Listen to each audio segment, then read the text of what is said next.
Kata Nabi SAW, siapapun yang memohon surga dalam satu hari 3 kali, riwayat lain 7 kali, maka surga langsung meresponnya. Seraya mengatakan, ya Allah, hambamu fulan memohon agar masuk ke dalamku, masukkanlah ia ke dalamku.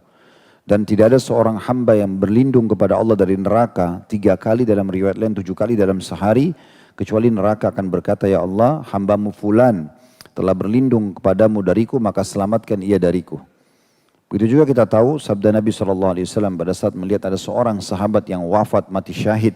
Baru saja syahadat di perang Khaybar, orang Arab Badui, belum sempat sholat, dia ikut berperang lalu dia mati syahid.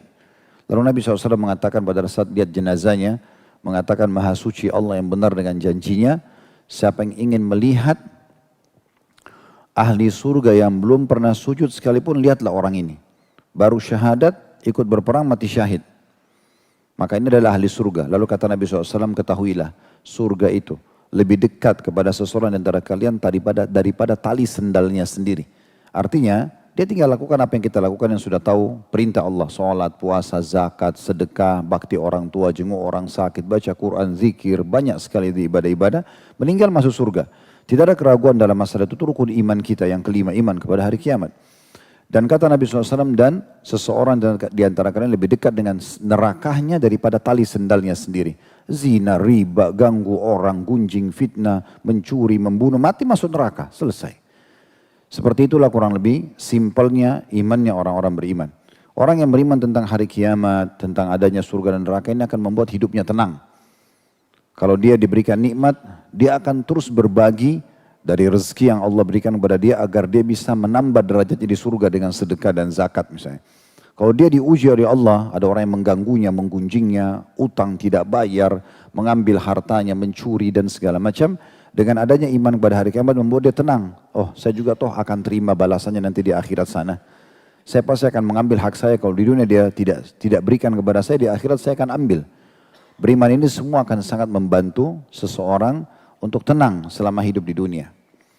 Begitu juga dalam riwayat yang lain tentang adanya surga dan neraka, kata Nabi SAW, jangan kalian mencaci maki demam, karena demam adalah tiupan panasnya api neraka, tapi dinginkanlah dengan air.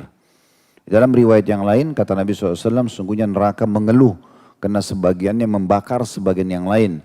Maka Allah pun mengizinkannya bernafas tahun 2 kali, itu yang kalian dapatkan cuaca yang sangat panas dan cuaca yang sangat dingin. Jadi memang surga neraka itu sudah ada. Oleh karena itu teman-teman sekalian, jangan kita masa bodoh dengan masalah ini. Harus setiap orang di antara kita berhati-hati sekali, karena langkahnya ke surga jelas, langkahnya ke neraka jelas. Jadi harus hati-hati sekali. Penentu kita ke surga neraka adalah kita sendiri. Seseorang yang berakal tentu dia akan menuju ke surga dan menjauhi neraka. Terlebih lagi, semua perbuatan yang disuruh agar kita bisa masuk dalam surga baik-baik. Jujur, amanah, tanggung jawab, bakti sama orang tua, berbagi, memaafkan, semua baik-baik. Di mata manusia pun disukai, kita pun mudah mengerjakan, dan di sisi Allah Subhanahu Wa Taala pahalanya besar, akan dibalas surga. Semua yang dilarang, yang akhirnya bisa kalau orang langgar masuk neraka, menggunjing, memfitnah, membunuh, memukul dan segala macam, itu buruk. Di mata manusia buruk, orang kalau kerjakan juga jadi nggak nyaman, dia pun akan rusak di sisi Allah Subhanahu Wa Taala. Artinya akan dihukum oleh Allah Subhanahu Wa Taala, dianggap pelanggar, pembangkang, dan akan masuk neraka. Nah, buku ini menyeringkaskan kepada kita poin demi poin bagaimana seseorang itu bisa selamat dari neraka, otomatis seperti masuk ke dalam surga. Bagi yang berminat lebih jauh mempelajari tentang surga neraka, sudah kami bedah, ada di Khalid Basarma Official di YouTube kami. Tinggal klik logonya, di bawahnya itu ada playlist, diklik playlistnya lalu kemudian bisa cari buku, judulnya Rasulullah SAW cerita tentang surga neraka. Kurang lebih ada 30 bab di dalamnya kita bahas tentang surga, dari pintu gerbangnya sampai fasilitas terbaik di surga, dan juga ada 33 bab membahas tentang masalah neraka. Namun di sini kita sedang membahas di buku ini cara cerdas, bagaimana kita bisa selamat dari neraka tersebut, yang memang secara fakta dan data itu memang ada, dan akan diberikan atau diancamkan kepada para pembangkang. Pertemuan yang lalu kita sudah membahas poin ke-34 dari 80 langkah, yaitu siapa yang menginginkan bagian surga terbaik, maka hendaklah ia senantiasa bersama jamaah. Ini sudah kita jelaskan pertemuan ini atau bahasan ini panjang lebar itu ya. Sekarang kita akan bahas cara lengkap cerdas yang ke-35, masalah ridho terhadap qadha Allah. Nah ini kita sedang bicara tentang rukun iman kita yang ke-6. Beriman kepada qadha dan qadar. Ada banyak poin penting yang harus kita fahami dalam masalah ini. Saya akan mulai sebelum kita baca apa yang ditulis oleh penulis di buku kita. Dari judulnya saja supaya nanti kalau saya bacakan dalil-dalil yang diangkat oleh Syekh Mahmud Hafidahullah, kita sudah bisa faham. Jadi mukaddimahnya adalah perkataan Syekh Utsaimin rahimahullah. Beliau memberikan penjelasan yang sangat menarik dari buku beliau Syarah Al-Arba'in An-Nawawiyah. Jadi ada bukunya Imam Nawawi namanya Arba'in Nawawi yang sangat terkenal 40 hadis yang masyhur. Tapi Syekh Utsaimin datang mensyarah, menjelaskan itu. Kurang lebih di halaman 88 beliau mengatakan begini. Saya langsung terjemahkan, takdir itu tidak ada yang buruk. Takdir itu tidak ada yang buruk.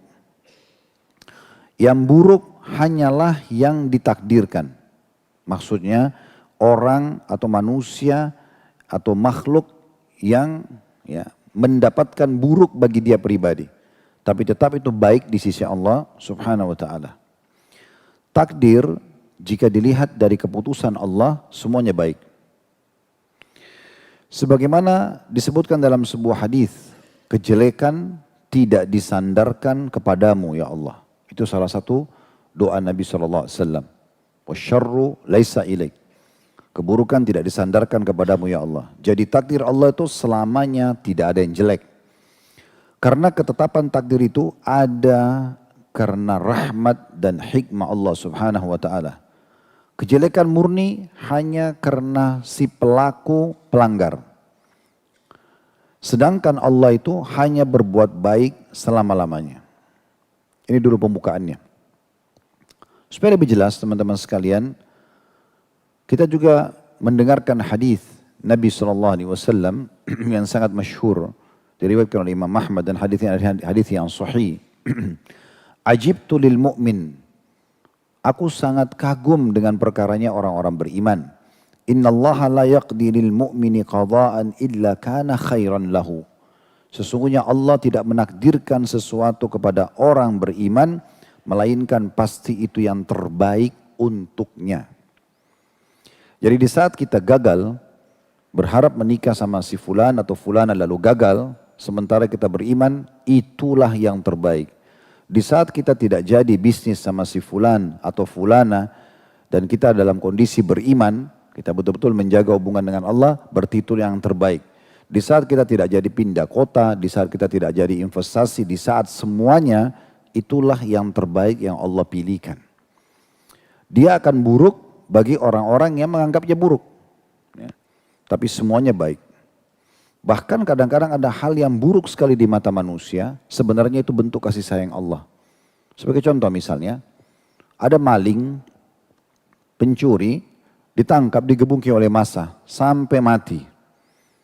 Sekilas, di mata kita sebagai manusia, kita menganggap bahwasanya kasihan sekali orang ini. Digebukin, mungkin sampai kepalanya pecah, mati di jalan. Tapi ketahuilah itu bentuk kasih sayang Allah. Bagi Allah tetap itu baik takdirnya. Kenapa? Karena pastikan orang ini bukan pencurian pertama. Umumnya orang itu kalau melakukan pelanggaran yang pertama Allah tidak permalukan dia. Coba muhasabah masing-masing dosa-dosa yang pernah Anda lakukan. Dosa yang pertama kita lakukan itu umumnya tidak ada yang tahu. Allah subhanahu wa ta'ala masih tutupi. Tapi sering kali orang ulangi yang kedua, ulangi yang ketiga, ulangi yang keempat. Akhirnya Allah datangkan peringatan demi peringatan. Peringatan pertama rasa khawatir. Nanti kalau ketahuan bagaimana, nanti kalau begini bagaimana. Orang kalau mau zina masuk di kamar hotel misalnya, pasti ada rasa khawatir, rasa takut. Tapi kalau dia tetap lakukan, Allah datangkan peringatan yang kedua. Ada tetangganya yang lihat, pasangan hidupnya lihat, tahu WA-nya, tahu ini, peringatan. Tetap saja, dia berbohong, dia sembunyikan, lalu dia tetap ulangi lagi. Allah datangkan yang lebih besar. Tiba-tiba dia kebongkar di media misalnya, atau kepergok dengan pihak keamanan. Tanpa dia sangka, atau naudzubillah teman pelacurnya yang membongkar dan seterusnya. Masih juga belum mau berhenti, ya sudah Allah datangkan gempa sekalian, rubuhin hotel tersebut, ketahuan telanjang. Begitu selalu tahapannya. Maling itu yang digebukin di pinggir jalan tadi yang saya kasih contoh, itu sudah maling yang kesekian. Mungkin dia sudah biasa maling dari kecil. Selalu saja tertutupin. Tapi dia selalu membiarkan peringatan-peringatan Allah. Akhirnya orang ini kalau nggak digebukin oleh masa, nggak akan berhenti mencuri. Allah datangkan masa digebukin, mati sekalian. Kasusnya dia mati sebenarnya takdir Allah yang positif. Karena kalau dibiarkan orang ini akan mencuri lagi dan akan lebih berat hukumannya di hari kiamat nanti. Sampai sini bisa difahami? Jadi kita memang harus memahami baik-baik. Allah itu sifatnya maha pengasih, maha penyayang. Allah tidak ingin keburukan bagi hambanya. Apapun yang dia tentukan bagi hambanya, maka pasti itulah yang terbaik. Dan semuanya pasti baik di sisi Allah subhanahu wa ta'ala. Ada seorang Syekh Dr. Muhammad, dosen di Ummul Qura di Mekah, menceritakan dalam salah satu ceramahnya, saya sering ulang-ulangi di kajian ini karena memang relevan sekali gitu. Dia cerita tentang sahabat dekatnya, dia berkata begini, ada sahabat dekat saya melamar seorang wanita dan sudah diterima. Dia rasa sangat cocok, dia sudah nazar syar'i, melihat sudah cocok, keluarganya cocok, dia sudah sangat bahagia, ditentukanlah tanggal pernikahan. Subhanallah, beberapa waktu sebelum pernikahan, si wanita ini membatalkan sepihak tanpa ada alasan. Kata Dr. Muhammad dengan sangat serius menceritakan di ceramah beliau, beliau mengatakan lalu kemudian laki-laki ini coba melobi ke calon mertuanya juga bertanya kepada anaknya, pokoknya semuanya pintu tertutup. Perempuan ini cuma mengatakan, pokoknya berhentikan, saya nggak mau nikah sama orang ini. Apapun alasannya, apa alasannya Muna? Nggak mau jelasin, pokoknya saya nggak mau, hati saya sudah nggak mau. Akhirnya karena semua pintu tertutup, dibatalkanlah pernikahan tersebut. Kata Dr. Muhammad, semenjak pernikahan itu dibatalkan oleh pihak wanita, teman saya ini terus berdoa kepada Allah. Tidak pernah berhenti. Minta agar Allah kembalikan wanita tersebut jadi jodohnya. Dan kata Syekh Muhammad, saya dengar sendiri doanya. Sampai dia dengan sangat serius, ya Allah merengek-merengek, tolong kembalikan wanita ini, saya suka sama dia, dan seterusnya dengan berbagai macam bahasa ngerengean dia, manja dia kepada Allah. Sampai kata Syekh Muhammad, Dr. Muhammad ini, saya waktu dengar doanya, saya pun berdoa sama Allah mengatakan, ya Allah kasih teman saya ini, kesian. Dia pun berdoa begitu, karena merengeknya orang ini kepada Allah subhanahu wa ta'ala. Tapi kata Dr. Muhammad, saya justru memahami bagaimana kasih sayang Allah kepada sahabat saya, justru setelah perempuan tersebut menikah dengan laki-laki lain. Jadi perempuan ini menunggu sampai hari H yang tadinya sudah sepakat menikah sama teman Dr. Muhammad ini, setelah lewat ada laki-laki lain yang lamar, dia menikah. Setelah menikah, tentu teman Dr. Muhammad ini orang faham agama, dia sudah berhenti berdoa. Tidak mungkin minta agar istri orang diceraikan. Dia berhenti berdoa. Tapi kata Dr. Muhammad, saya kenal keluarga perempuan ini, saya kenal juga keluarga laki-laki ini. Dan saya tahu setelah perempuan itu nikah sama laki-laki yang sekarang jadi suaminya, bagaimana kasih sayangnya Allah kepada teman saya ini. 1 bulan setelah menikah, perempuan itu divonis kena kanker payudara yang ganas dan harus payudaranya 1 dipotong. Jadi baru 1 bulan menikah sudah tidak ada payudara sebelah. Kemudian bulan kedua juga divonis menyebar kankernya yang ganas itu ke payudara yang kedua. Dipotong ke payudara yang kedua dalam 2 bulan. Bulan ketiga, urat saraf di bagian otak belakangnya bermasalah membuat kedua matanya buta. Dan bulan keempat wanita ini meninggal dunia. Kata Dr. Muhammad, saya betul-betul waktu kejadian tersebut disampaikan kepada saya baru menyadari bagaimana Allah sayangnya dan menentukan takdir yang baik buat teman saya. Kalau dia sempat menikah sama si perempuan itu, bagaimana pedihnya hati dia, bagaimana sedihnya dia di saat dia sudah sempat interaksi biologis.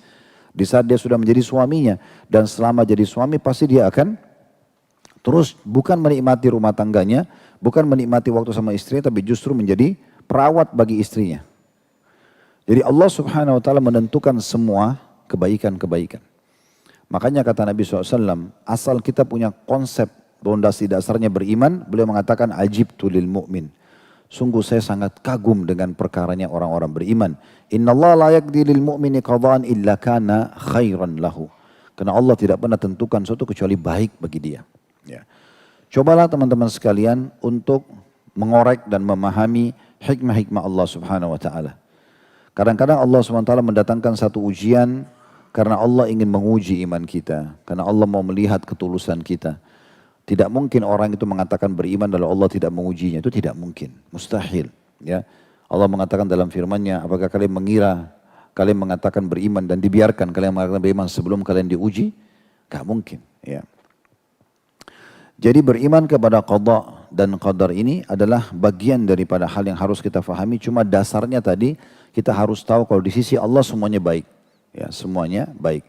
Terlebih lagi ujian-ujian itu juga kalau datang sifatnya yang tidak disukai itu lebih sedikit daripada yang disukai. Takdir tidak baik yang kita anggap tidak baik tanda kutip ya. Contoh misalnya Anda sekarang hidup yang hadir sini misalnya 20 tahun, 30 tahun, 40 tahun, 50 tahun, ada mungkin yang umur 60 tahun yang hadir. Pertanyaan sederhana, berapa kali kita sakit selama kita hidup? Atau mana lebih banyak waktu sehat atau sakit? Kita akan temukan pasti sehat itu lebih banyak. Sakit itu sedikit sekali. Kita pakai kendaraan misalnya, berapa kali kita tabrakan dan berapa kali kita nggak tabrakan? Kita kalau lapar dan kenyang, kita kalau lapar maksimal setengah jam. Lapar, cari makanan, kunyah, masuk ke usus, laparnya hilang. Tapi setelah itu kita kenyangnya 5-6 jam, laparnya cuma setengah jam. Selalu saja sesuatu yang merupakan nikmat jauh lebih banyak. Yang ujian itu sedikit sekali. Pasti dia selalu lebih sedikit. Ya. Itu sudah takdir Allah subhanahu wa ta'ala.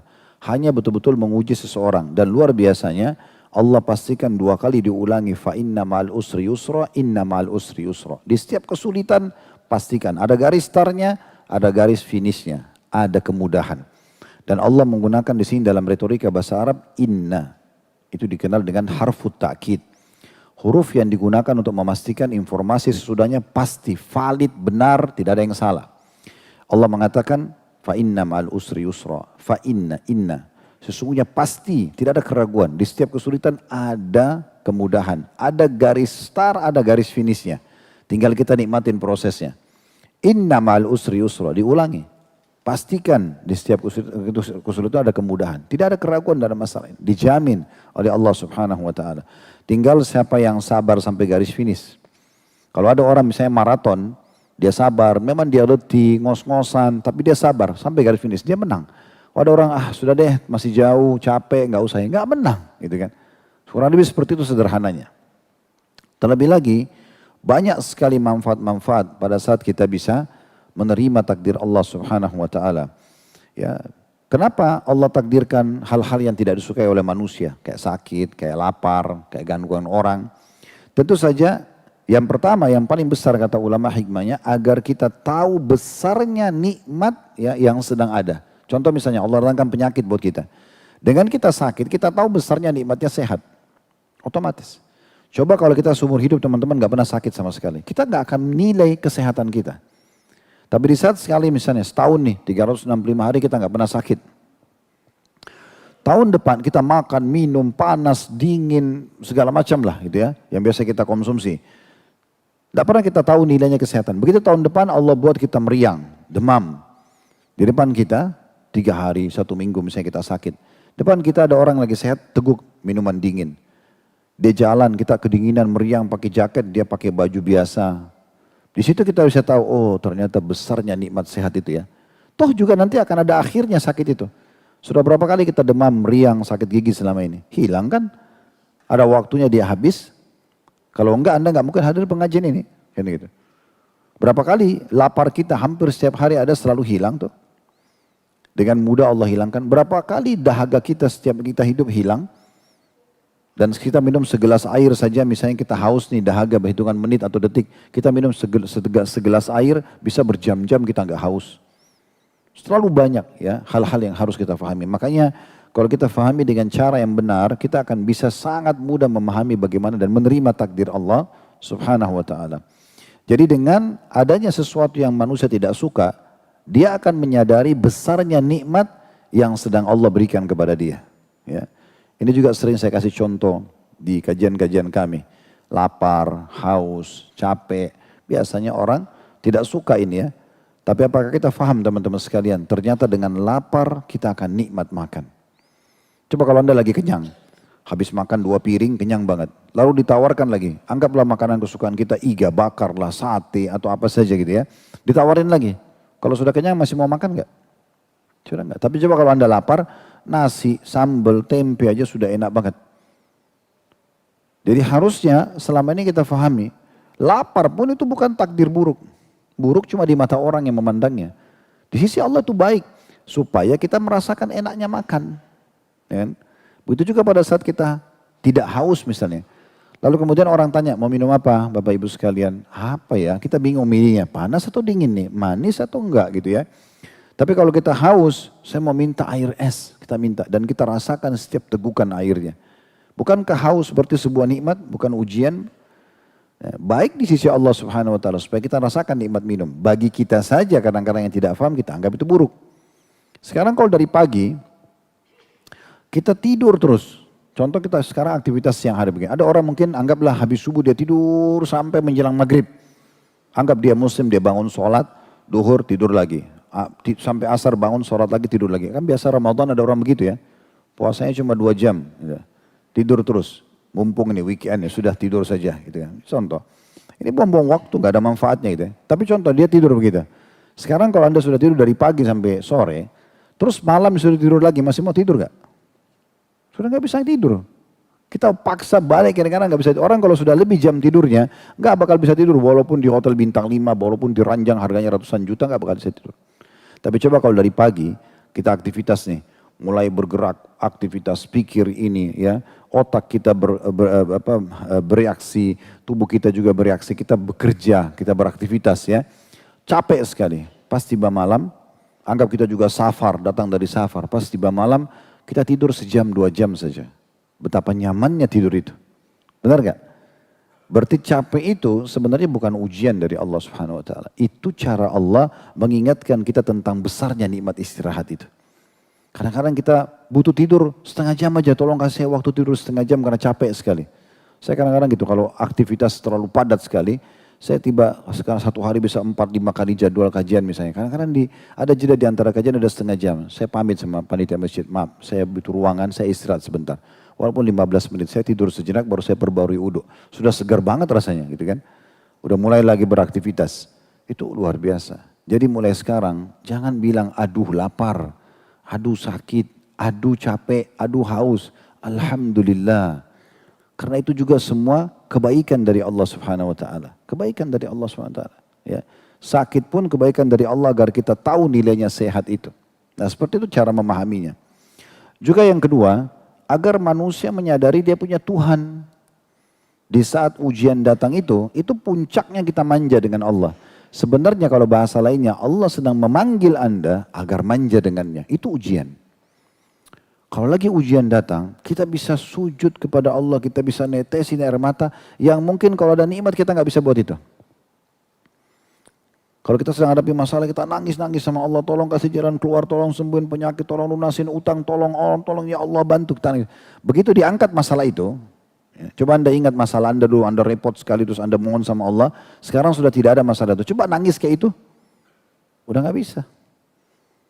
Itu tetesan air mata di saat ujian ada, itu mahal banget. Makanya kata Nabi SAW, 2 mata yang tidak akan disentuh oleh api neraka. Air mata yang netes karena khusyuk, tunduk, takut kepada Allah. Itu terutama pada saat ujian sedang datang. Dan yang kedua, mata yang begadang, karena berjaga-jaga di perbatasan antara kaum muslimin dengan orang-orang kafir. Di medan perang. Dia begadang karena dia menjaga jangan sampai musuh menyerang. Tapi mata yang pertama adalah mata yang meneteskan air mata karena takut kepada Allah. Itu umumnya terjadi kalau ada ujian datang. Penyakit kita minta disembuhkan, utang minta dilunasi, perkara-perkara kita diselesaikan. Itu justru Allah menarik kita supaya kita manja dengan dia. Di saat nikmat ada belum tentu kita bisa lakukan. Coba renungi ya, poin demi poin ini. Kemudian yang ketiga, agar manusia diberikan kesempatan untuk menyadari kesalahan dan segera bertaubat. Dia sadari, oh ternyata saya salah nih selama ini. Di saat ujian datang, ada orang subhanallah dinasihati dengan lisan, akhi, ukhti nggak boleh itu haram. Oh iya, dia langsung tinggalkan. Ada orang nggak? Ada orang nggak? Memang harus ada ujian datang. Nanti tabrakan tangannya patah, keluar dari diskotik baru berhenti dari mabuk. Baru berhenti mabuk. Baru berhenti narkotika. Kalau nggak gitu nggak mau berhenti. Ada seorang syekh di Riyadh, di Saudi, menceritakan kisah pengalamannya masuk ke satu rumah sakit. Ada satu tradisi beliau suka keluar masuk rumah sakit, izin sama, di rumah sakit pemerintah atau swasta di Riyadh, Beliau pamit sama pimpinan rumah sakitnya, minta waktu, bisa nggak? Dalam 1 pekan ada dikasih waktu mungkin setengah jam, dia keliling di kamar-kamar. Karena rata-rata kan muslim, ya, karena di Riyadh itu rata-rata muslim juga pasiennya. Dia datang lalu dia ingatkan orang tentang masalah sabar, apa yang harus dia baca, doa-doa dari Nabi SAW, dia muhasabah dan seterusnya. Dia bilang sampai saya menemukan satu pasien, anak muda, kakinya lagi digantung, itu sudah 2 tahun. Patah kakinya. Lalu saya nasihatin dia sabarlah dan segala macam gitu kan. Saya lihat ini ujiannya berat gitu ya. Lalu anak muda itu dengan sangat tenang tersenyum lalu mengatakan, Syekh, Alhamdulillah atas ujian ini. Saya terima kasih sama Allah atas ujian ini. Kata syekhnya, baru pertama kali saya dengar ada pasien bersyukur dengan ujian yang sedang datang. Apa ceritamu? Anak muda itu mengatakan, Syekh, saya ini dulu orang jauh dari agama. Jauh sekali dari Allah. Pokoknya foya-foya sama teman saya. Tidak sholat, tinggalkan segala macam perintah agama, lakukan pelanggaran-pelanggaran agama. Sampai satu waktu Allah uji saya dengan tabrakan. Dan akhirnya kaki saya patah. 2 tahun yang lalu dia bilang. Awalnya saya nggak terima. Saya marah-marah, saya ngamuk-ngamuk. Tapi nggak bisa buat apa-apa. Kaki patah. Sebanyak apapun harta orang tua saya nggak bisa buat apa-apa. Rumah sakit ini Anda sebagaimana tahu rumah sakit terbaik di Riyadh. Nggak bisa buat apa-apa mereka. Sudah 2 tahun kaki saya digantung seperti ini. Yang gitu, karena patahnya parah sekali tabrakan itu. Sampai akhirnya, tiba satu waktu, saya tenangkan diri, lalu saya buka TV, saya mendengar tilawah Al-Quran dari Imam Masjid Haram. Saya dengarkan tilawah Al-Quran, kok hati saya tenang sekali. Semenjak itu saya suka sering mengikuti sholat 5 waktu di Masjid Haram. Saya sering dengarin tilawah dan saya beritahukan berita gembira Syekh kepada Anda. Setelah itu saya mulai hafal Al-Quran dan sekarang saya sudah hafal 30 juz. Kalau bukan karena ujian ini, saya nggak hafal Quran. Ada orang memang Allah datangkan ujian yang berat baru dia mau berhenti. Ada orang dengan nasihat lisan mau. Ya, pernah lihat mungkin dalam kehidupan kita ada orang kalau kita nasihatin jangan, nggak boleh pak, nggak boleh bu. Oh iya baik terima kasih ditinggalkan sama dia. Yang Anda lakukan ini salah. Oh iya maaf ya saya tidak tahu. Dia berhenti. Ada orang nggak memang. Dinasihatin berulang-ulang nggak mau tahu. Ujian datang ribut rumah tangganya segala macam masih nggak mau kapok-kapok. Ya memang tunggu Allah datangkan. Ya, peringatan demi peringatan yang berat supaya dia berhenti dan sekali lagi itu semua bentuk kasih sayang Allah kepada dia yang kita katakan takdir itu tetap baik bagi dia. Kesempatan dia taubat kepada Allah. Dan taubatnya seseorang itu, kalau saya sering bahasakan di kajian-kajian, bahkan saya bisa sampaikan di khutbah Jumat tentang judul taubat, saya pernah sampaikan di tablik akbar judulnya taubat. Ini betul-betul teman-teman sekalian adalah tiket VIP dari Allah. Luar biasa taubat itu. Andai saja Allah tidak kasih kita taubat dalam syariatnya, Allahu alam sudah bagaimana jasad kita. Ya, dari dosa-dosa yang sudah kita lakukan. Sampai sebagian salaf mengatakan, andai saja dosa itu punya bau, maka mungkin tidak ada orang yang mendekat dengan saya. Terlalu banyak dosa. Bukankah Nabi Adam alaihissalam dikeluarkan oleh Allah dari surga hanya karena melanggar satu pelanggaran? Benar gak? Kan dalam Al-Quran gitu, cuma makan buah yang dilarang. Sudah cukup Allah hukum, diturunkan ke bumi dan keluar dari surga. Dipisahkan dengan istrinya Hawa sekian lama, baru bisa ketemu. Ceritanya cukup panjang, tapi seperti itu. Ya, satu pelanggaran. Bukankah iblis dilaknat oleh Allah hanya karena satu pelanggaran? Nggak mau sujud kepada Adam yang Allah perintahkan, lalu Allah laknat. Rata-rata kita lihat itu pelanggaran satu. Ya. Sudah berapa banyak pelanggaran kita lakukan? Allah subhanahu wa ta'ala masih berkasih sayang dengan kita. Gitu kan? Makanya harus baik-baik teman-teman sekalian. Dengan taubat, jangan disia-siakan.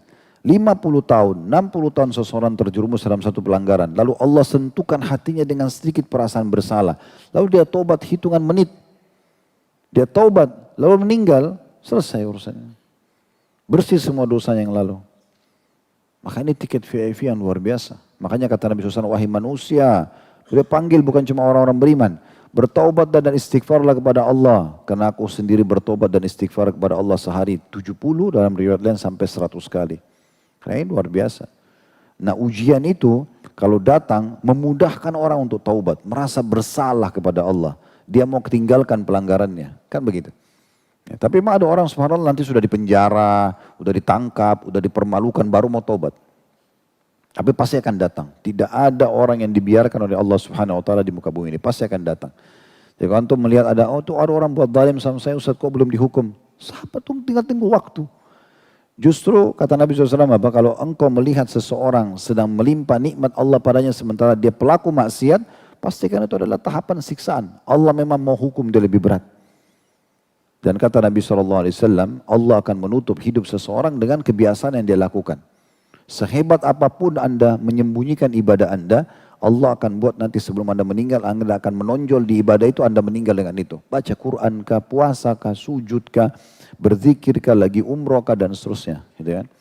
Dan sehebat apapun Anda kemas dosa Anda, tidak ada yang tahu, dirahasiakan dengan segala macam password, PIN, dan segala macam. Orang-orang terpercaya, tetap Allah akan perlihatkan sebelum Anda meninggal perbuatan itu, dan Allah tutup dengan itu. Kata Nabi SAW, Allah akan menutup hidup seorang hamba dengan kebiasaan yang dia lakukan. Jadi untuk melihat orang itu husnul khatimah atau su'ul khatimah, lihat amal-amal sebelum dia meninggal yang dia kerjakan. Bukan fisiknya. Karena banyak orang-orang kafir meninggal dalam kondisi, dia bersih badannya, tidak hancur. Dan Hamzah justru Sayyidi Syuhada, meninggal di Uhud dalam kondisi hidungnya terpotong, darah semua mukanya dimutilasi oleh Hindun.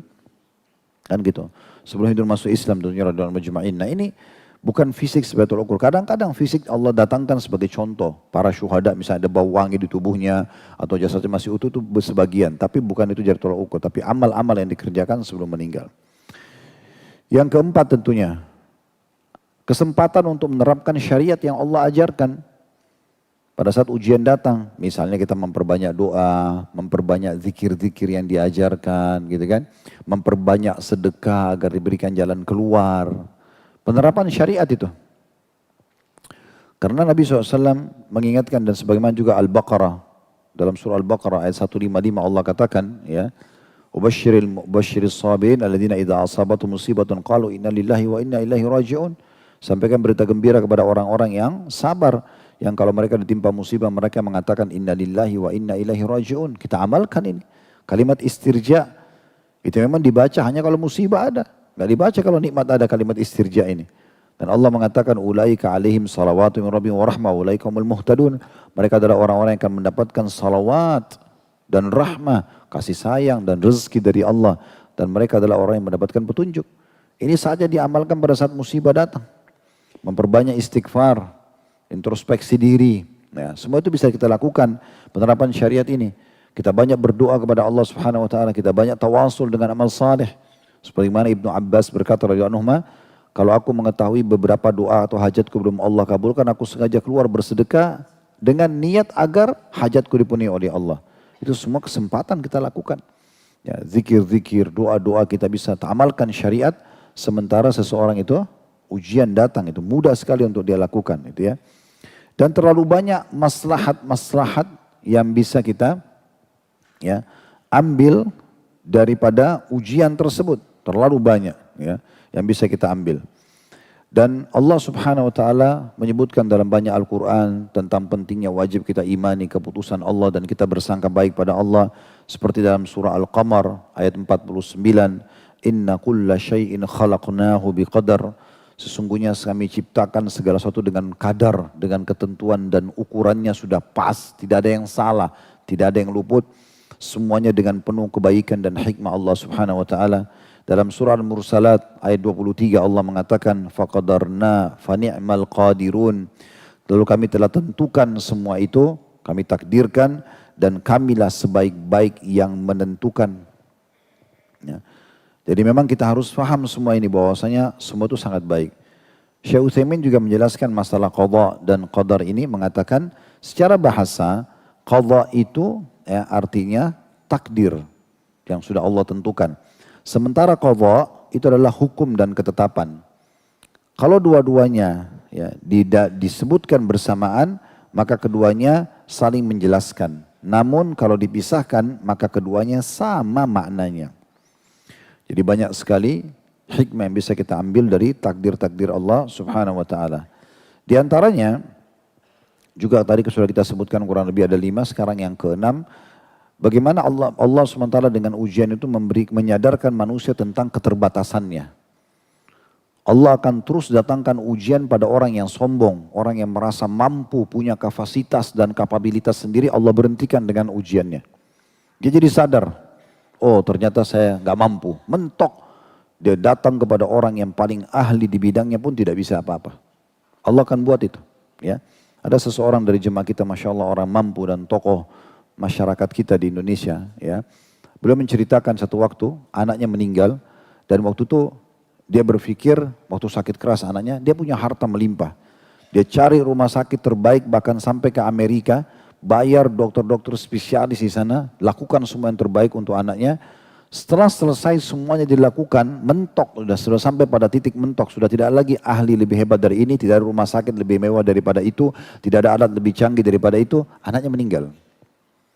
Sudah selesai operasi meninggal. Dokternya semua orang non-muslim tadinya mengatakan optimis, ini pasti bisa, ini berhasil, ini segala macam. Selesai semuanya, dinyatakan operasinya berhasil, dalam hitungan menit sudah itu meninggal dunia. Lalu dia tundukkan kepala mengatakan, Maha Suci Allah. Dia ceramah saya sendiri. Ternyata kalau Allah menginginkan sesuatu, siapa yang bisa tahan? Gak bisa buat apa-apa. Gitu. Allah ingin membuat manusia menyadari keterbatasan dirinya. Gak bisa buat apa-apa. Berapa banyak orang yang melimpah hartanya, dia tidak mau tahu itu sumber haram atau halal.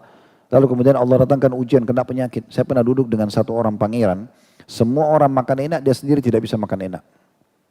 Di depan mata saya, di Saudi waktu itu. Ya. Ada undangan, saya makan, semua orang makan enak, beliau tidak makan enak. Ya. Karena tidak bisa, ada orang begitu, hartanya melimpah gak bisa makan. Ada orang makan, hartanya melimpah gak bisa tidur.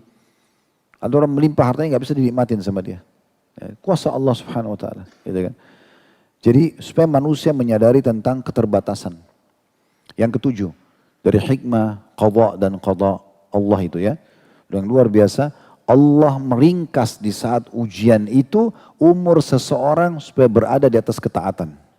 Ini luar biasa hikmahnya nih ya. Contoh misalnya, ada orang terbiasa selalu ke diskotik, ke karaoke buat maksiat. Allah datangkan kena penyakit demam, meriang.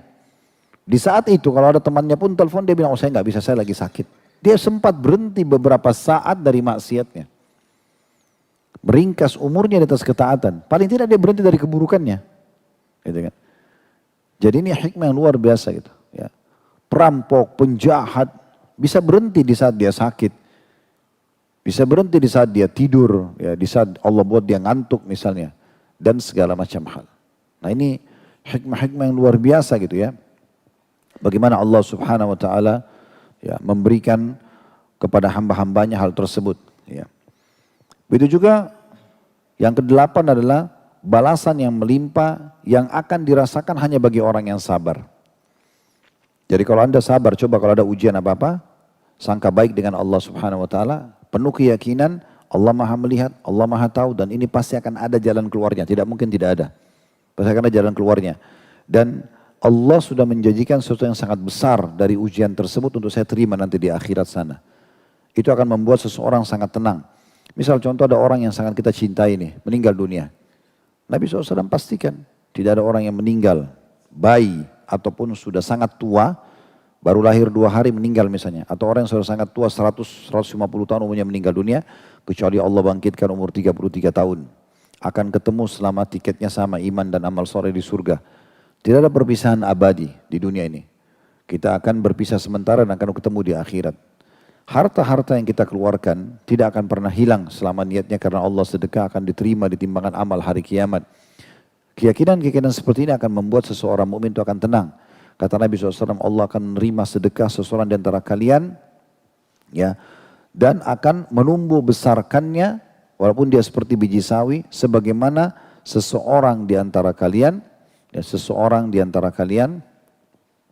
membesarkan anak kuda atau anak untanya. Sampai sedekah yang seperti biji sawi itu akan membesar seperti gunung Uhud besarnya. Allah subhanahu wa ta'ala rahmatnya luas sekali kepada kita. Ya, sampai-sampai orang kalau beramal soleh akan dilipat gandakan 10-700 kali lipat. Kalau buat dosa hanya diberikan 1 saja. Ada satu kata kunci rahasia yang saya ingin sampaikan teman-teman sekalian dalam beriman kepada takdir dan qada dan qadar Allah ini. Takdirnya Allah, ketentuan Allah adalah firman Allah dalam surah Al-Anbiya ayat 23. Yaitu bunyinya, Al-Anbiya 23 ini, la yus'alu amma yaf'alu wa hum yus'alun. Allah itu tidak pantas untuk ditanya perbuatannya. Dan mereka justru yang pantas untuk ditanyai. Jadi kalau ada sesuatu yang sudah Allah takdirkan, tidak usah kita tanya-tanya, kenapa ya? Kenapa Allah uji saya dengan ini? Kenapa begini dan begitu? Misalnya. Kenapa ini memprotes keputusan Allah Subhanahu wa taala? Yang benar adalah kita minta sama Allah, ya Allah, sebagaimana Engkau uji hambamu ini, buatlah ini menjadi pelajaran bagi hidup hamba. Ya, buatlah hambamu memahami. Kita berdoa begitu, bukan kita protes. Karena sekali Anda buka pintu protes, syaitan akan tunggangi, Anda akan protes semua keputusan Allah Subhanahu wa taala. Akhirnya tanya, kenapa Allah cuma buat 2 mata, kenapa enggak 4 sekalian, bisa 2 di belakang jadi enggak usah balik. Kenapa kuping cuma 2, kenapa tangan cuma 2, kenapa cuma ada laki-laki dan perempuan, kenapa harus ada orang kafir, orang beriman, kenapa, akhirnya membuat jadi masalah. Tidak usah kita jauh-jauh bicara tentang Allah Subhanahu wa taala, kita bicara tentang diri kita sendiri. Kalau Anda punya rumah, lalu ada tamu datang, tamu ini dari masuk di rumah sampai keluar protes semua. Kenapa sofa ini kau beli? Kenapa dindingnya warna ini? Kenapa kau mau pakai lampu itu? Kenapa hari ini kau sambut saya pakai baju ini? Kenapa kau siapkan makanan itu? Kita usir tamu ini. Ini orang gila ini, ngapain datang ke sini protes semuanya?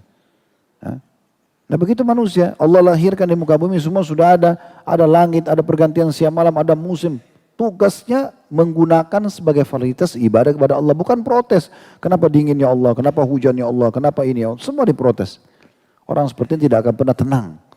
Orang yang tenang justru bisa menerima itu sebagai takdir Allah SWT. Makanya Allah jadikan rukun iman yang ke-6, beriman kepada qada dan qadar Allah. Bersangka baik sama Allah, pasti semuanya dengan baik. Terbukti Anda sekarang dengan rumah Anda bisa laluin semuanya kok. Gak ada masalah. Lapar berlalu, haus berlalu, sakit sembuh. Semua terpenuhi kok, gitu kan. Kadang-kadang ada hal yang Allah belum berikan, satu dari sekian banyak. Satu dari sekian banyak. Coba teman-teman sekalian, dari yang Anda minta dengan yang Anda minta sudah diberi, yang Anda belum minta sudah diberi. Coba lihat mana lebih banyak. Mungkin Anda minta satu nih, minta supaya misalnya punya rumah di Pondok Indah, belum dikasih sama Allah. Tapi selama ini Anda tinggal di rumah kok. Selama ini Anda makan, selama ini Anda minum, selama ini mungkin Anda punya pasangan, selama ini anggota tubuh Anda sehat semuanya. Ya. Terlalu banyak hal-hal yang Allah sudah kasih, tapi itu Allah belum kasih mungkin dengan hikmahnya. Atau mungkin kadar atau ukuran daripada doa Anda masih kurang. Ya, misal harusnya angka 10 doa Anda baru berdoa di angka 3. Coba tingkatkan permintaan Anda. Tingkatkan kualitasnya. Dan ibaratnya begini, kalau teman-teman kerja di satu perusahaan, Anda ajukan ke dirutnya sebuah permohonan.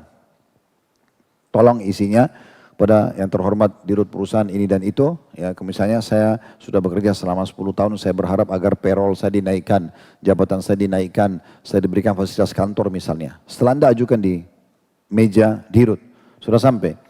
Sekarang saya tanya, Bapak Ibu sekalian, kalau Anda di posisi pegawai ini, apa yang harus Anda lakukan supaya permintaan itu dipenuhi? Apakah Anda akan ugal-ugalan? Atau Anda akan makin tunjukkan prestasi?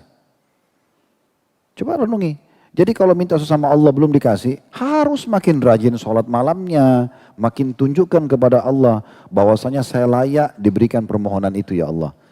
Makin sedekah, makin banyak istighfar.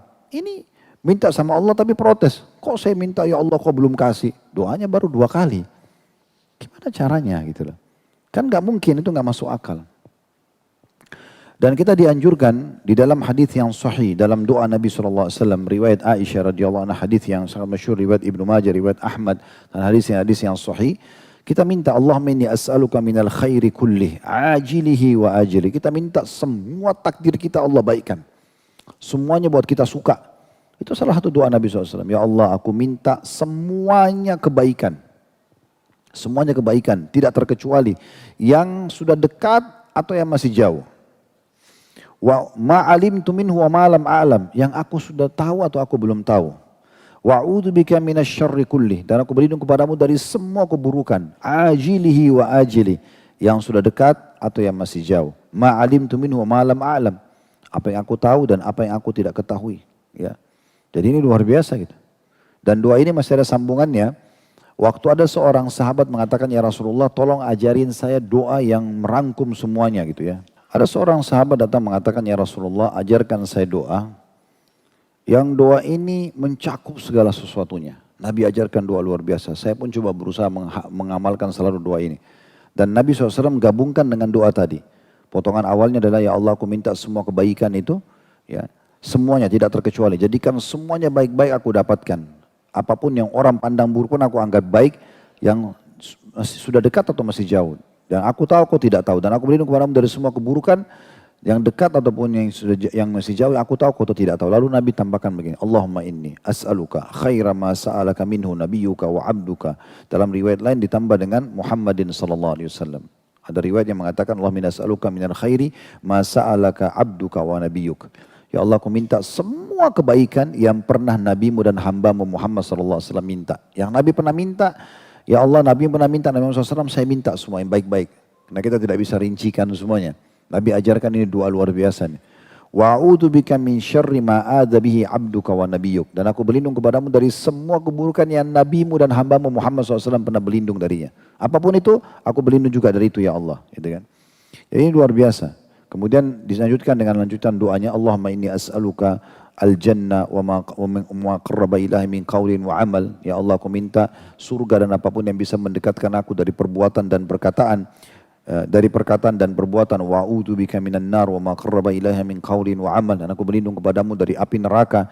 Apapun yang mendekatkannya dari perkataan dan perbuatan. Wa as'aluka an taj'al kulla qada'in qadaitahu li khaira. Dan aku minta semua yang engkau takdirkan kepadaku ya Allah kebaikan. Ini doa yang sangat masyhur diriwayatkan oleh Ibnu Majah dan Imam Ahmad, meminta segala macam kebaikan dan di akhir ending daripada hadis, ya Allah jadikan semua takdir yang kau tentukan untukku kebaikan. Berarti menandakan takdir itu semuanya baik. Tinggal bagaimana kita memandangnya. Selalu berpikir positif. Allah itu maha baik. Allah itu maha penyayang. Dalam sebuah riwayat Bukhari disebutkan teman-teman sekalian bahwasanya ada seorang ibu pernah di medan perang. Ibu ini orang non-muslim, menjadi tawanan perang dia. Pasukan Nabi SAW menang, kemudian menawan banyak orang. Ada perempuan, ada laki-laki, ada anak-anak kecil. Ibu ini rupanya dari tawanan musuh, dia kebingungan mencari anaknya yang masih kecil. Keliling-keliling, dia nyari, angkat anak. Tidak ketemu, bukan anaknya, karena debu lagi berterbangan, suasana di medan perang, baru selesai perang. Nabi SAW lihat ibu itu, dan menyuruh para sahabat menyaksikan, lihat ibu itu.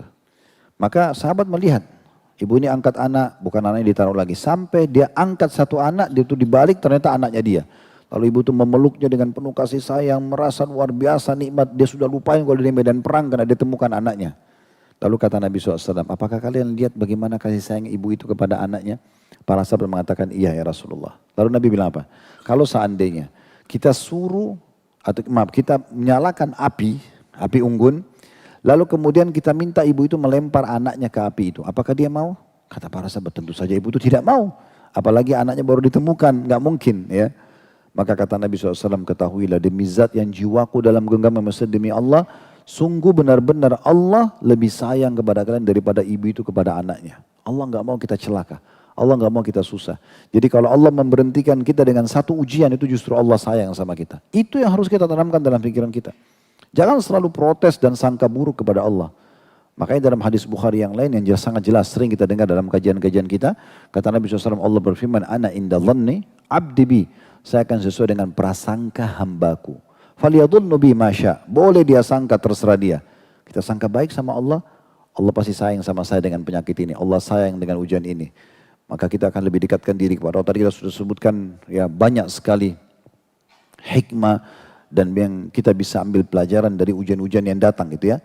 Maka kita lebih dekatkan diri kepada Allah SWT. Kita sangka baik, kita nikmati prosesnya. Kita yakin akan ada jalan keluarnya, maka itu akan memberikan ketenangan jiwa kita. Ya, keluar sudah dari kemelut yang biasa dari bisikan syaitan itu, kenapa Allah uji kamu begini, lihat orang lain itu tidak diuji, dan segala macam hal yang luar biasa yang kita tidak tahu. Ada juga satu cerita saya tertarik ini menyampaikan. Ini kebetulan terjadi pada salah satu sahabat istri saya. Jadi sering kami ketemu dulu. Ya, alhamdulillah kita tidak sebutkan nama. Tapi yang jelas ada hikmah besar gitu ya. Sekian tahun mereka menikah. Mungkin lebih dari 10 tahun seingat saya. Tidak punya keturunan. Kalau kelihatan secara lahir sih bahagia-bahagia saja. Subhanallah satu waktu istri saya ngomong sama saya. Itu ingat gak teman saya nama ini? Saya bilang iya. Itu istrinya tiba-tiba minta cerai sama dia. Kok bisa? Ya nggak tahu. Katanya istrinya ini suka sama satu laki-laki lain. Intinya dia push, dia tekan selalu suaminya untuk bercerai. Suaminya nggak mau. Sudah sekian tahun dia berumah tangga. Walaupun tidak punya keturunan gitu ya. Tapi subhanallah dengan hikmah Allah subhanahu wa ta'ala terus saja si perempuan ini desak sampai akhirnya suaminya terpaksa menceraikan. Nikahlah si perempuan itu sama laki-laki tadi pergi. Saya bilang subhanallah, ya pasti ada hikmah di belakang itu semua. Udah berjalanlah waktu. Mungkin setelah itu kejadian 7 tahun, kalau tidak salah 7 tahun, saya lama sekali nggak ketemu. 7 tahun di satu tablik akbar kami yang Masya Allah satu di luar kota besar sekali, banyak yang hadir, puluhan ribu yang hadir. Setelah tablik akbar datang orang itu kepada saya dari jauh, satu, performanya sudah berubah sekali gitu. Sudah berjenggot, penampilannya sudah beda dulu, enggak gitu. Masih ingat sama saya, siapa dia sebut namanya? Oh Masya Allah, saya ingat langsung kejadian dia gitu. Saya enggak enak mau nanya dia, tapi langsung dia bilang, Ustaz ingat dulu kejadian itu? Saya bilang, iya ingat. Bagaimana? Dia bilang, Alhamdulillah Ustaz. Dengan kejadian itu, awalnya saya shock gitu. Istri saya tinggalkan dan segala macam, nikah sama laki-laki lain. Tapi saya tahu setelah saya coba sabarin, saya kembali kepada Allah, malah saya dapat hidayah. Saya jadi suka ikut di kajian dan segala macam. Dan Alhamdulillah Allah gantikan sekarang dengan istri yang salehah dan sekarang saya sudah punya 3 anak. Dulu nikah, tidak punya anak. Allah kadang-kadang datangkan sesuatu kayak tanda kutip kayak maksa kita, tinggalkan itu tapi Allah kena bentuk kasih sayangnya kepada kita. Tapi tinggal kita bersangka baik dengan Allah. Seperti itu kurang lebih. Dia ternyata tahu ini hikmah Allah yang luar biasa. Allah selamatkan dia dari wanita itu. Allah datangkan wanita yang lain dengan caranya. Sekarang saya coba bacakan dulu. Jadi semua itu tadi sebenarnya mukaddimah bahasan. Sudah 1 jam lebih ya. Jadi semua itu sebenarnya untuk supaya apa yang disebutkan dalil. Tidak banyak ya. Cuman dari halaman 37 ya. 57 maaf. Sampai 59 saya bacakan ada 3 buah dalil diangkat oleh penulis supaya nanti bisa nyambung dengan apa yang kita sampaikan ini dengan mukaddimah tadi ya. Di halaman 57 Syekh Mahmud Hafizahullah mengangkat sabda Nabi SAW, man ihtasaba thalathatan min sulbihi dakhala al-jannah faqamatil imra'atun faqalat awithnani qala awithnani. Siapa yang 3 orang anak kandungnya meninggal dunia, masih belum balik atau baru lahir, lalu dia berharap pahala kepada Allah, maka dijamin baginya masuk surga. Dia bisa terima. Lahir anak mati, lahir anak mati, lahir anak. 3 anak sudah dapat tiket surga. Nah, ini ujian berat. Lahir anak meninggal gitu ya. Maka seseorang wanita berdiri lalu mengatakan, ya Rasulullah, bagaimana kalau 2 anak yang meninggal? Kata Nabi SAW, 2 juga. Asal sabar aja, bersangka baik kepada Allah. Gitu ya. Dan dalam riwayat lain, perawi hadis dari kalangan laki-laki mengatakan, yang meriwayatkan hadis ini, dan saya yakin kalau ada wanita yang berdiri lalu mengatakan, ya Rasulullah, kalau 1 bagaimana? Kata Nabi, pasti Nabi akan mengatakan 1 pun iya. Juga dari yang kedua, sabda Nabi SAW diriwayatkan oleh Imam Bukhari, qala Allah Ta'ala, idabtalaitu abdi bihabibataihi fasabar, awwattuhu minhumal jannah. Allah yang maha suci dan maha tinggi berfirman, jika aku menguji hambaku dengan mengambil 2 anggota tubuh yang dicintainya, maksudnya sepasang matanya, dia buta, kemudian dia bersabar, maka aku akan mengganti keduanya menjadi surga. Atau mengganti kedua matanya dengan surga. Nah, kedua buah hadis ini memberikan gambaran kepada kita bagaimana takdir Allah yang berat sekali. Yang satu tadi meninggal anaknya pada saat lahir, dapat jaminan surga. Yang kedua adalah orang yang lahir buta atau menjadi buta setelah dia dewasa. Itu juga adalah ujian dari Allah Subhanahu wa taala. Saya melihat cuplikan beberapa YouTuber ya di Timur Tengah di Saudi, coba datang dan berbicara dengan anak-anak buta, tapi yang berhasil tetap dididik oleh orang tuanya ya, menjadi hafid Quran, anaknya baik-baik. Lalu diajak ngobrol gitu. Di antaranya yang diajak ngobrol itu sampai saya terenyuh gitu waktu diajak ngobrol. Dia bilang, coba bacakan ayat Al-Quran. Dibacalah sama anak buta tadi itu bacaannya bagus banget, tajwidnya bagus dengan khusyuk. Menyentuh banget, kalau orang baca dari hati itu kan menyentuh sekali. Kemudian ditanya oleh orang yang bawa acara ini, apa yang kamu paling harapkan? Dia bilang, yang saya harapkan ya sudah saya meninggal, saya masuk surga. Anak kecil mungkin 7-8 tahun gitu. Lalu kemudian ditanya sama pembawa acara ini, apa kamu berharap Allah kembalikan penglihatan kamu? Dia bilang tidak. Ditanya, kenapa kamu tidak mau melihat? Dia bilang, pasti Allah memberikan ujian ini dengan hikmahnya. Sebagaimana rupanya sudah sampai kepada di hadis. Dia bilang, bukankah Rasulullah SAW sabda Allah berfirman, anak kecil itu bicara gitu ya. Kalau tidak ada seorang hamba yang aku uji dengan mengambil kedua matanya jadi buta, kecuali Allah akan balas dengan surga. Itu yang aku harapkan. Aku tidak berharap apa-apa, karena selama ini semua juga kebutuhanku terpenuhi. Itu. Kemudian ada juga cerita yang lain, juga hafid Quran. Dia bicara sangat dewasa anak itu. Itu diajak ngobrol, dia tanyakan tentang ayat Al-Quran, tentang kegiatan-kegiatan dia, bagaimana perhatian orang tuanya, semua dia syukuri. Kemudian ditanya, apa kau berharap penglihatanmu bisa kembali? Dia bilang tidak. Saya berharap, ya sudah saya melalui dunia ini seperti keadaan sekarang, alhamdulillah gitu ya. Lalu ditanya, kira-kira kalau seandainya Allah berikan penglihatan kamu, apa yang kamu paling harapkan? Dia bilang, saya melihat mushaf, melihat Al-Quran dengan mata kepala saya melihat kedua orang tua saya dan saya melihat diri saya sendiri. Itu saja. Selebihnya saya tidak butuh apa-apa. Jadi sebenarnya hal-hal yang berat juga di mata sebagian orang, itu sebenarnya ringan kalau orang bisa melalui dan bisa menerima takdir Allah Subhanahu wa taala. Riwayat yang ketiga yang diangkat oleh penulis, dan ini semua tentu hadis-hadis yang sahih. Kata Nabi SAW, Inna Allah Ta'ala la yarda li abdihil mu'min idha zahaba bisafiyyi min ahdil ardi fasabara wahtasaba bithawabin dunal jannah. Allah tidak rela memberikan balasan kepada hambanya yang beriman apabila dia Allah mengambil orang yang dicintainya dari penduduk bumi. Ada istrinya, suaminya, anaknya, orang tuanya meninggal. Lalu dia sabar gitu ya. Dia bersabar dan mengharapkan pahala, kecuali Allah akan membalasnya dengan surga. Kecuali Allah akan membalasnya dengan surga. Maka Syekh Mahmud Misri menutup mengatakan setelah angkat 3 dalil ini, ya Allah berikanlah kami kenikmatan ridho kepada seluruh ketetapanmu. Seluruh ketetapanmu.